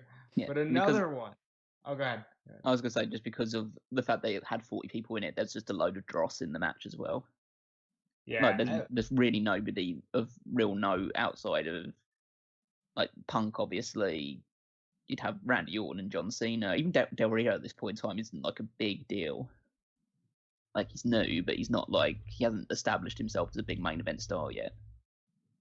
Just to circle back around, because we didn't throw this one out, but it's nowhere near my Mount Rushmore. The 93 Rumble with Yoko. It's not good. It's one of my favorites because for the first time, the fat guy actually wins. Yeah. It's a weird ending, though. Yeah, it's a really weird ending. Savage does a weird thing where he's like, I'm going to pin him, even though I know exactly what I'm doing here. I don't know. But 93 is one of the ones that I haven't seen a whole lot. I'm going to have to revisit that at another point, but yeah, it's not a Mount Rushmore one. You have to shout out Bob Backlund for breaking Ric Flair's record like 1 year after he said it in the first place. I think Backlund actually starts out the Rumble that year with Flair and Yeah. lasts all the way till the end. I think he's the final 3 because Savage gets eliminated right after him. So then that means the ones we haven't talked about for anybody who's trying to keep track of this. We haven't talked 97, 98. We briefly talked 2000, but I don't think any of us are going 2000, right? I said it was my no. No, I mean, it does have one of my favourite Royal Rumble spots in it, which is the Rikishi Sky Too High in Grandmaster Sexay dance number. That is funny. I thought you were going to say Kai and Tai. Oh yeah, That is yeah, it does have Taka Michinoku just falling through the ring and Sherry Lawler just constantly, oh, we need to see that spot again. Yeah, that's fun. That was fun. But yeah, but it also has the bullshit ending of the Rock's feet hitting the floor and Big Show going out instead. My favorite thing about that moment was when Rock came back in 2016 and just said, "You know what? You were right. You did win, and that actually led to me getting the Scorpion King. So thank you." And I just thought that's a good follow-up, but it's a really shitty Rumble. Yeah, and then it also leads to WrestleMania 2000, which is one of the worst WrestleManias. Shitty WrestleMania. So we haven't talked 97, 98, 2001, 2002, 2003, 2004, and 2006, essentially. We haven't talked 92, but that's because we've kind of already put a pin on that because we kind of all seem pretty set on that being one of the potential ones that's going to go in. So. Right. I think in this body we're going to have more potential ones that are going to go in than at any other point we're going to be discussing. I would say out of this mix, the ones that I would rule out would be mostly 2003. Yeah. I think that's a sleeper Rumble for me. I have a slight nostalgia bias because it's the first Royal Rumble that I ever watched. So it's one that it's a good Rumble, and we're actually going to be reviewing that Royal Rumble in the Darkcast here. It's definitely not a bad Royal Rumble at all. It's just there's bigger, better ones. Yeah, I'd say so, but it's a sleeper one. It's one that doesn't get talked about enough, really, and we're not going to talk enough about it here. But that's because we've already covered a lot of stuff already. Yeah, it's got one of the things that I like about Royal Rumbles, which is when somebody wins and then they go on to win the championship at WrestleMania. I like that, but different story. So I don't know. 2004 slaps different. Yeah, 2004 is one of the things where it's like, back in the day, that's a fun, really good Royal Rumble. And then now, of course, with the Benoit thing, you just go, well, that ruins that because now they can't even show that in video packages. That match in that fashion, we're probably talking about it as one of the best because they set up a lot in that Rumble. They have a really good spot where the Undertaker gong hits and Kane is like, "You can't be the dead man. You can't be back." You know, they do that. Foley beating up Test to get into the Rumble to eliminate Randy Orton, who starts it out with Benoit. Obviously, even the Benoit going coast to coast, you know, it's the perfect moment for a wrestler like that. But damn it, like you can't, you just can't because it's Benoit. I'd argue that, you know what, in the grand scheme of things, it wouldn't be in my Mount Rushmore maybe anyway. It would be just shy of it. But the Benoit thing just kills it for me. Yeah, it's difficult to really do it in that situation, but it was a very fun Royal Rumble to watch at the time. It's a very realistic, like the ending to it is one of the most realistic endings because it's the Big Show, you know, and he doesn't like have this weird moment where, oh my God, he fell over and spontaneously and I win. No, Benoit, you know, manages to wrestle him into a position to where he can get him over the ropes slowly but surely. It's a good story told, but you know, he has to work for it, which is different. It normally doesn't go down like that. Normally it's just a clothesline. It's just, you know, tossing him over the rope or whatever. He actually has to like work his way to torque him over the rope and whatever. But well, if we're ruling out 2004, then I would safely rule out 2006. I think I'd rule it out too, ultimately. It's a good one, but again, it's really just about Mysterio, Triple H, and Randy Orton in the grand scheme of things. and everyone else in it is just kind of there for the most part. You weren't excited about Tatanka? No, or Jonathan Coachman or Sylvan. Sylvan, wow.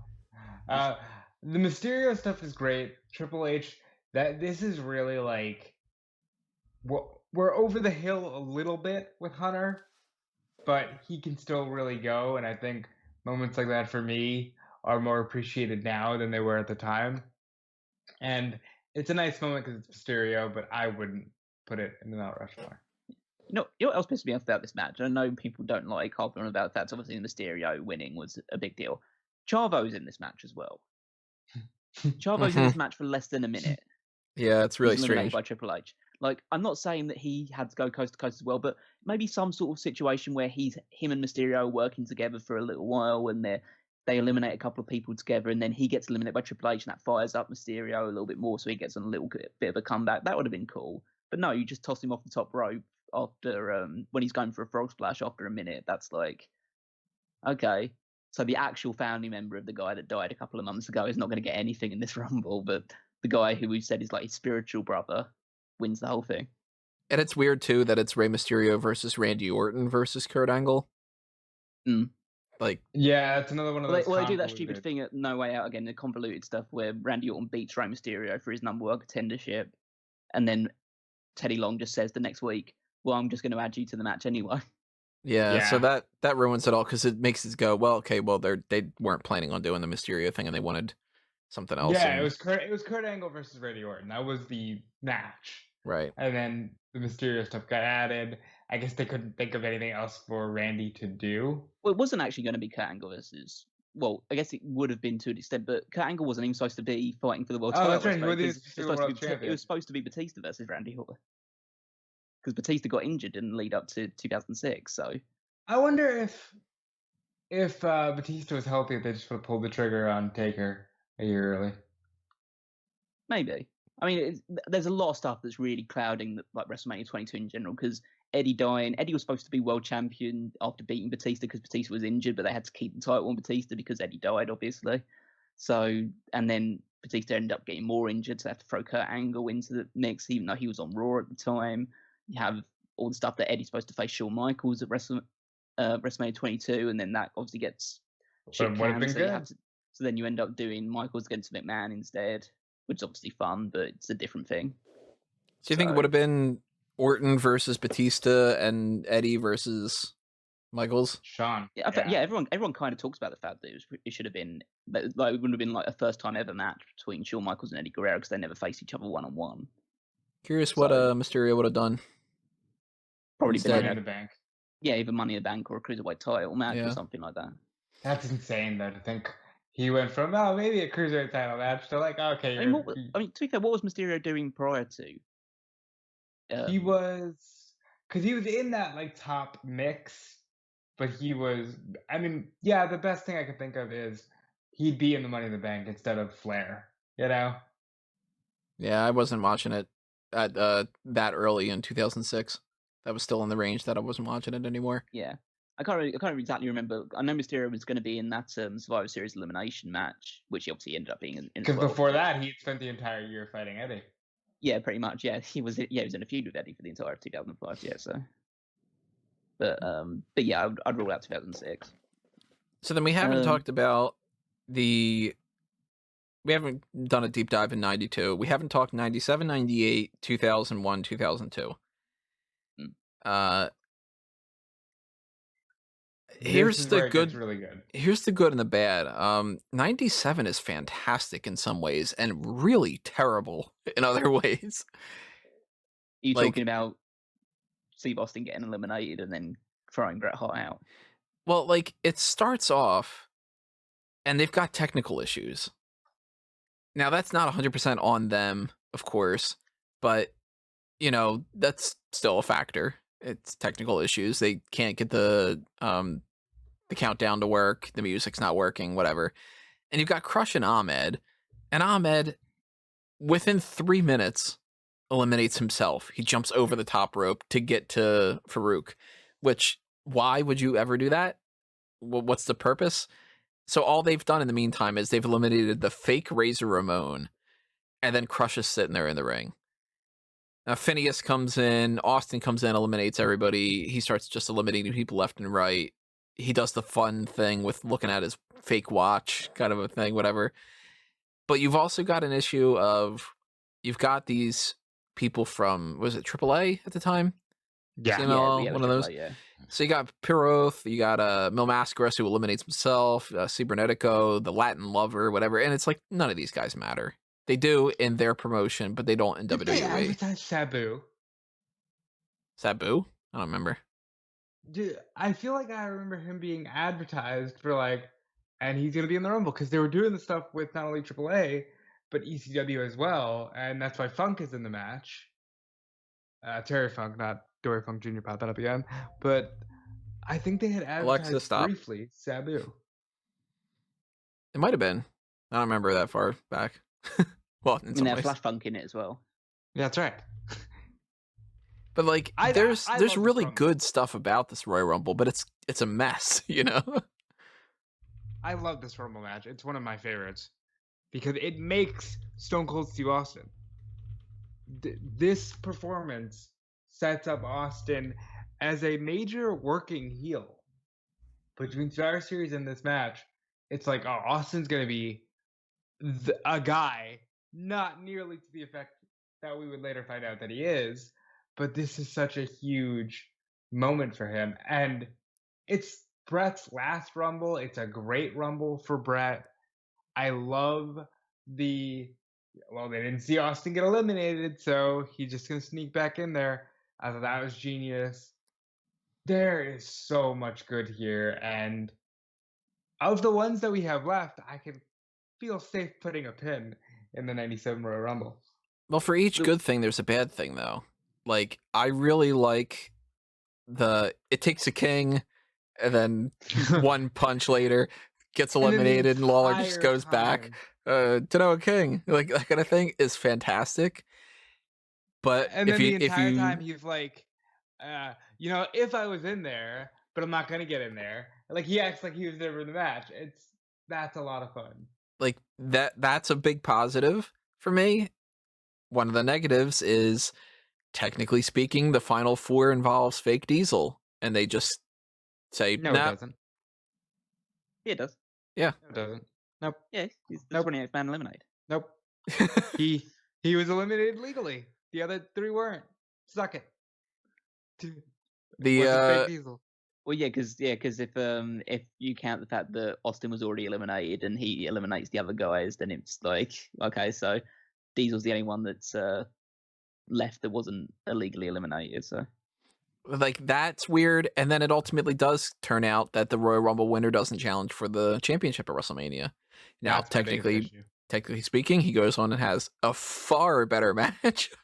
Like, I mean, I don't think anybody's going to go, yeah, but you know what? If he would have fought Sid, it would have been better. Nope. Definitely wouldn't have. The submission match at WrestleMania 13 is one of the best matches, just period. So that works out well, but it is sort of like a hindrance for the Royal Rumble in some ways. I remember thinking that this was like the most amazing shit in the world, though, because it's like, what do you mean a guy who got eliminated won? And they're doing the Fatal 4 pay-per-view, and Brett wins the title, then he drops it to Sid, and it's whatever, and Brett's acting like a bad guy here, and that was one of those big, like, WTF type of booking type of scenarios, and I really, really enjoy it in a lot of different ways, and it's fun. It's all hell to watch, but it is kind of a mess. So I don't know. I don't think that I would put this in the Mount Rushmore, but it would be in the discussion in some fashion for me. I really enjoy it. It's in the discussion for me. I think it's worth discussing, at least in a later date. 98. I don't know about 98. 98's got some fun stuff. It's got the Three Faces of Foley. That's the best thing about it. But I think that's the best thing about it. The rest of it is all just built around Stone Cold Steve Austin. But so it's it means got, until Steve Austin enters at number 24, there's really nothing of this match at all. It's got the Austin thing, which is sort of fun because it's like, he's got the hit put out on him, and you've got the winner wins the Royal Rumble and goes on to win his first championship at WrestleMania type of thing, which I'm super into. He beats The Rock, Yeah, that's a cool little moment. which is kind of weird though, because it's like they're setting What? up this whole thing with The Rock and whatever. I guess it's not really weird because No, that's weird. the Rock next year. That's next year. It's He's a- the it's a- Intercontinental Champion, and he was doing that because Austin said, "I'll just give you my belt because I don't want this belt because I'm gonna go in the Rumble and I'm gonna get the bigger belt, but I will kick your ass in the Royal Rumble." Yeah, it's that's- very on brand. That's where I was getting with it. The Intercontinental thing's weird about it, but in the grand scheme of things, it's really not that weird because he's stepping up to the next level, and it sets up The Rock to be a guy who's really towards the end there. He's really a potential future guy, and then by the next year, he's the one who's holding the championship. So yeah, it's not as weird as I was thinking heading into that. So I like the '98 one. I think that's a very standard kind of Royal Rumble. I do think there's probably better ones we could pick. It's not my Mount Rushmore. I'll tell you that right now. Yeah, I just think there's too much dead weight in that Rumble. I'd get more along the lines of that 2004, 2006 type thing, where it's like, this is B tier, kind of. So that means 2001, 2002. 2001 is one of the greatest Royal Rumbles of all time. I would argue 2001 is the best Royal Rumble of all time. 2001's a lot of fun. Argument. It's a lot of fun. Yeah, it's just, I mean, this is where Kane goes on his absolute tear with the biggest number of eliminations until Roman Reigns comes along and then Braun Strowman after that. But yeah, so that was the memorable moment. You had Drew Carey in the Rumble for a little bit, his first ever celebrity to really ever appear in a Royal Rumble. Honky Tonk Man, doing his comes thing. out for a bit. You get a lot of hardcore stuff in this one as well because, again, the hardcore division was kind of pretty big at this point in time. So you do have this spot where there's just a load of garbage wrestling going on in the ring, but it doesn't take away from it too much. And I'm surprised nobody's like, very rarely do they go, here's a chair. Use a chair. There's no DQ. Bring a chair with you and start nailing people. Yeah, it's so star-studded, this Rumble, especially towards like the back end of it as well. You've got, at this point in time, in the final like 8 or so people, you've got The Rock, Steve Austin, Kane, The Undertaker, Rikishi, who's being pushed quite heavily at this point in time. Billy Gunn, who wasn't like a super major star, but he was like a very well recognizable star at this point in time. You have Big Show makes his big return in this one as well. I just think that this Rumble is just so fun from start to finish, really. And again, you have Austin win. Again, maybe you have a bit of an issue with the fact that Rock wins the title, like in the month following it as well.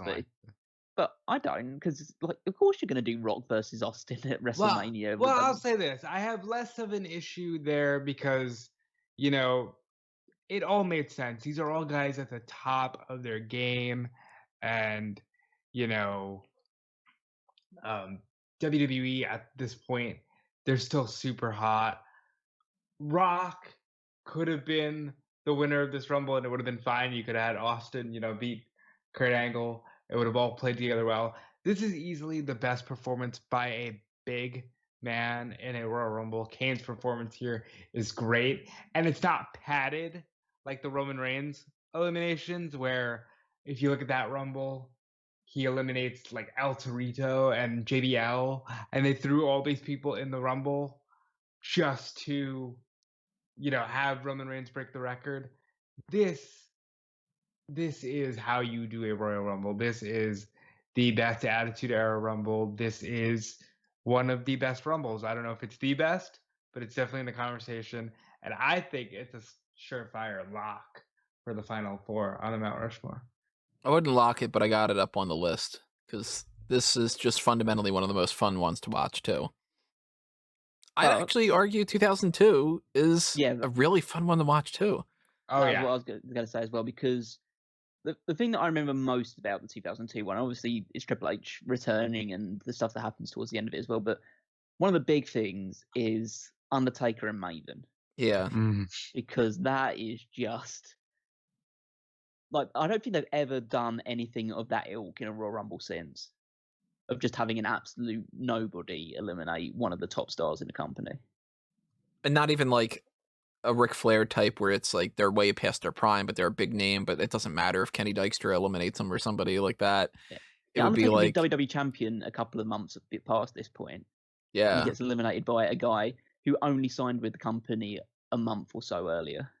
Like the modern day equivalent would be something more along the lines of like Reginald, the sommelier that Carmella has, taking out Roman or something, where you'd be like, what the hell? Like, yeah, I mean, yeah, you couldn't even say someone from like NXT or something like that, because at least they get exposure and things like that. If Leon Ruff enters the 2021 Royal Rumble and eliminates like Drew McIntyre, you know, I wouldn't say that's even an equivalent, because Leon Ruff's been a champion, so like that's not even. I guess that's Yeah. fair. No, you'd have to go with somebody who doesn't have any kind of an accolade like that. But it feeds off so well because it makes so much sense, because you had Undertaker out there and he's eliminating a lot of people, but then you have Matt Hardy and Jeff Hardy come out, who had recently been attacked by the Undertaker and they've been taken out, so they make their big returns. Undertaker still eliminates them, but then their distraction is enough for Maven to hit that drop kick, eliminate the Undertaker. Undertaker then absolutely like destroys this guy, and that was hard to watch in the grand scheme of things, but he nails him with the chair shot. That yeah, but it was still fun. You have Goldust returning on this one. This is the first time he's come back since WCW closed. Mr. Perfect. Mr. Perfect comes back as well. Yeah, Godfather as well. And I think the final four in that was Val Venus came back as well. Yeah, I think he was making like a return as such, or at least to that gimmick. A return as Val Venus. I think last time we had seen him, he was Sean Morley. Sensor. Yeah, in the right sensor. Yeah. So then you have the final four ends up being Perfect and Angle and Triple H and is that Austin? Austin. Yeah, Austin's final four. So that's like a damn good final four. Final four, yeah. I have another underrated run by Austin, where he's kind of like 97. He's left in the ring by himself. And then Triple H has one of the coolest entrances ever, where like the whole thing stops and like he gets this like great laser entrance and stares down Austin. And it's the first time that they're really interacting since the injury where they were partners. There's a lot in this Rumble. Booker T's coming in at number 30 was good as well, because he gets in, he eliminates RVD pretty quickly, gets really full of himself, does a spinneroonie, and then immediately gets eliminated. And that was just that was Hurricane Helms has a great moment where he tries to choke slam Triple H and Steve Austin at the same time, and it's so much fun. I actually kind of want to go back and watch it right now. It is a very fun one as well. So yeah, so in terms of like the ones that we kind of got pins in at the moment, what are we kind of at? So we've got 8, which is funny because then we could do like almost like a 50-50 kind of split. Before I mention them, though, I want to mention the merchandise shops, TeePublic and Redbubble. If you want to pick up a t-shirt or something, check them out. Smark Out Moment, A Mango Tees, and Fanboys Anonymous. And of course, if you want to check out more things on fanboysanonymous.com, go over to that website and show that one some love too. Hit the like button on all those things, follow all those accounts, check out the different podcasts and articles that are up on there. So we have the 8 that we are going to narrow this down to are 1992, 1997, 2001, 2002, 2005, 2007, 2008, and 2020. 2020, that sounds so weird. 2020. Wow. What a good year for 2020. 2020 stands out. There's a good decade plus between all of those Rumbles in 2020. You got a gap between 92 and 97. Mini gap between 97 and 2001, 2002, 2005, 2006, 2007, 2008. So you got a good stretch there, and a 12-year gap until 2020. But I would say if I'm going to go with out of this list, I'll send it to you guys just so you can keep track of it a little bit better. I would say 1992 and 2007 are 2 of the 4 for me. Well, I guess now we can talk about 1992, which is, in my opinion, the greatest Royal Rumble match in the history of the event. It's like the light bulb clicks that, wow, stakes make this match so much better.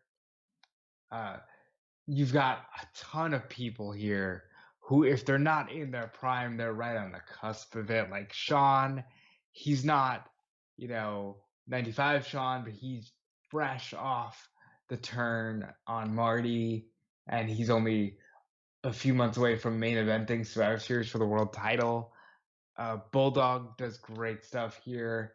Hogan, this is his last Rumble, and he's in his prime still. Savage is in his prime still. Jake is in his prime. Taker, Sid, so many Hall of Fame names, so many fun spots here.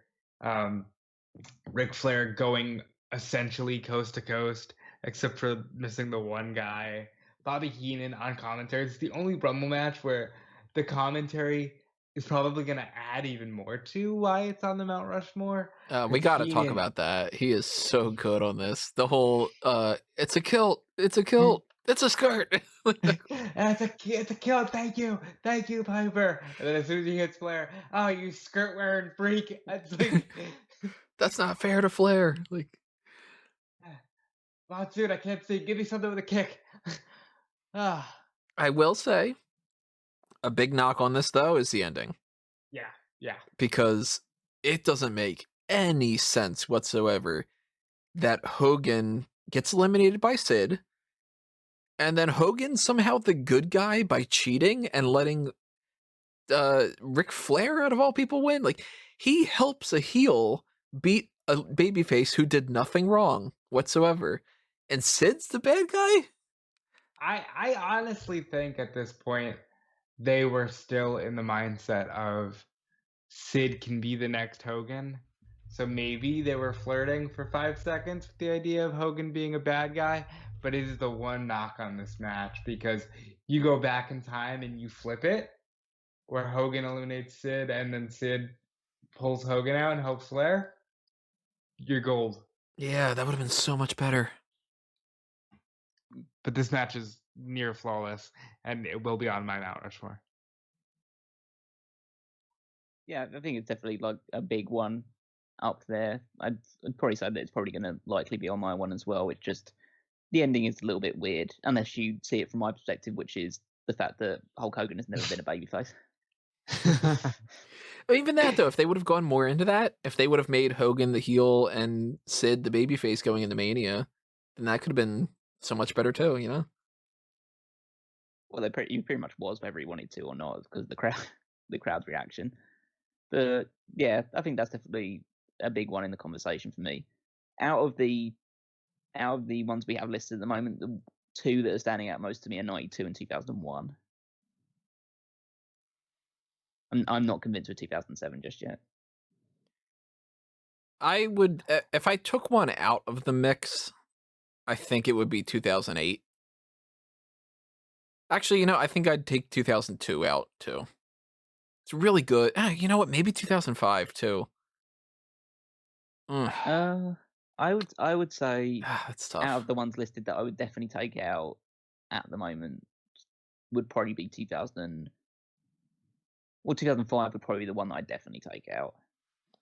It's a good Rumble, but I don't think it's like super, super great. Yeah.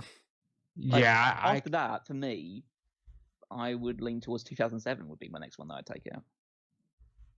Really? I just don't think it's a good Rumble outside of the final 7 minutes. It's a good Rumble, but it's not a great Rumble until the final 7 minutes.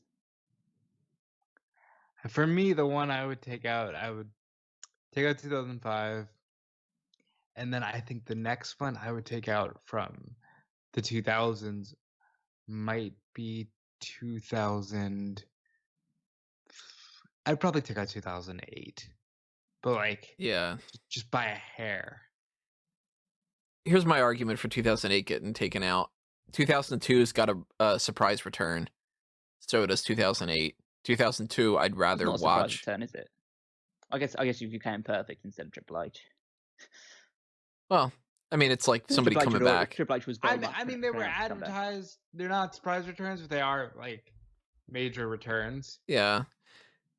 So I think overall 2002 might be better like that, but I don't even think I'd put 2002 in the Mount Rushmore yet necessarily. I don't think I'd put it in the Mount Rushmore either. I think we're probably all going to go 2001 as one of them. Yeah. So then for me, if I'm saying 92, 2001, 2007, then it's a matter of, for my list at the very least, you got to go either 97, 02, or 2020. And that's kind of tough.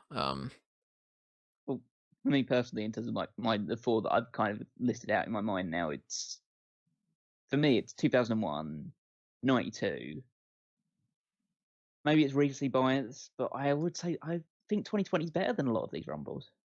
I think 2020 is just a perfectly, really well put together Royal Rumble.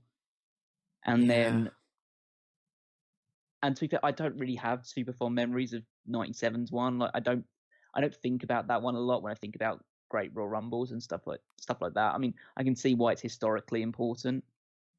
Out of the remaining ones, I'd either go 2008 or 2002 for my fourth one. But I know you guys aren't as fond of that one, but I really want 2020 to be in this list. So you'd probably go, Callum, you'd probably go 92, 01, 02, and 2020? Or 08 instead of 02? Or 08 and 2020. It would be between 2002 and 2008 for my final four.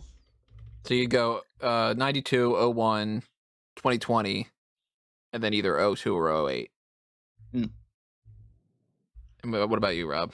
So I'm going 92, 01, 07, and I'd actually go 2020. So then if I'm going 92, 2001, 2007, that means 92 has 3 votes. That's a lock. 2001 has 3 votes. That's a lock. Then it's a matter of there's 1 vote for 2002/2008, 2 votes for 2007, 2 votes for 2020, because I didn't pick a 4th one yet. I would say, I think I'd go 2020. Yeah, make that a 3-fer. And that's insane. What a great Rumble that is. So then that could be 92, 2001, and 2020. And then it's a matter of the 3rd or the 4th. That's math. The 4th one would have to be either 02, 08, or 07, which if I'm going 07 and Rob's going 07, then that would be more 07, yeah. Yeah, that's fine. Which means Mount Rushmore then would be 1992, 2001, 2007, 2020. Good Lord, 2020, huh? And then our B tier would be 1997, 2002, 2008, and 2005. And was 2005 the other one? Yeah. 2005. Just for the sake of it, I think that the C tier, based off of what we were talking about, would probably be 04, 06, 98, and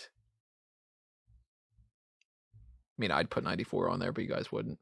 What would be the 4th one you guys would maybe put in there? 97, probably. We've already had 97, so it's on the B tier. I would say there's a potential shout for maybe 2018. That is a good Rumble. It's weird because actually I'd go 2003 because I like that one. I would either go 2018 or probably still 2010 of the ones that are left. All right, so we're all over the place on that one then. Yeah. Because I'm going 94. You got 2010, 2018, 2003. Just really gets into, like, personal preference and like what you recall most fondly. And that's C tier, so C tier doesn't really make any sense to go down. I think that of the Mount Rushmore, of the consensus that we come to, these are damn damn good Royal Rumble matches, and you should all watch them. You definitely should. You should watch all the Royal Rumbles. They're all fun in some fashion. They're easy. They're so palatable. They really so are. easy to watch.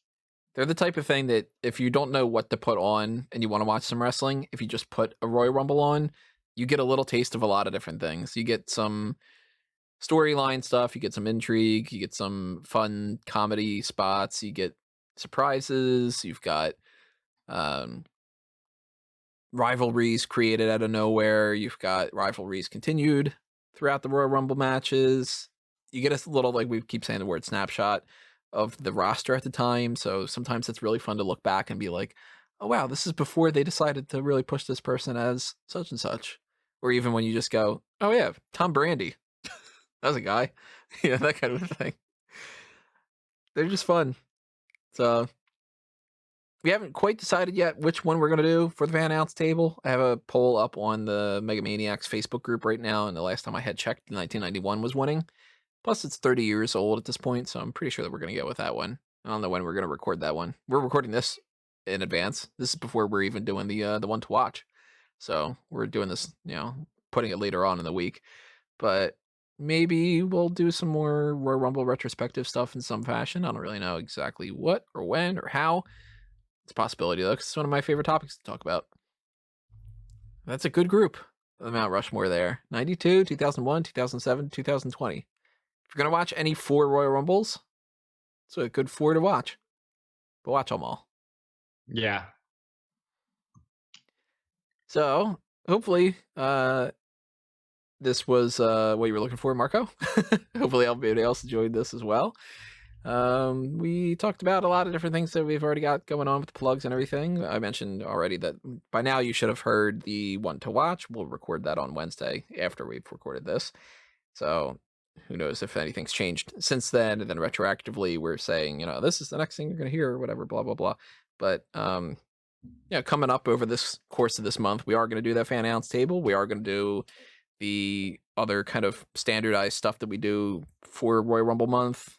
Obviously, we're going to do the predictions for the next Royal Rumble because 2021 should have still 2 more. And who knows, maybe one of them, it's going to end up being one of the next ones that's on this list instead. And we end up bumping it. I highly doubt it, but But I did my plugs. It's time for these guys to do theirs. Callum? Well, check out all the great stuff on smarkdown.com, including the Power Rankings, which is my weekly contribution. And of course, there is the Paul Heyman Smackdown podcast, which me and Rob do, where we go back to the year now 2003 to check out all the stuff that SmackDown was doing under Paul Heyman's stewardship as head writer.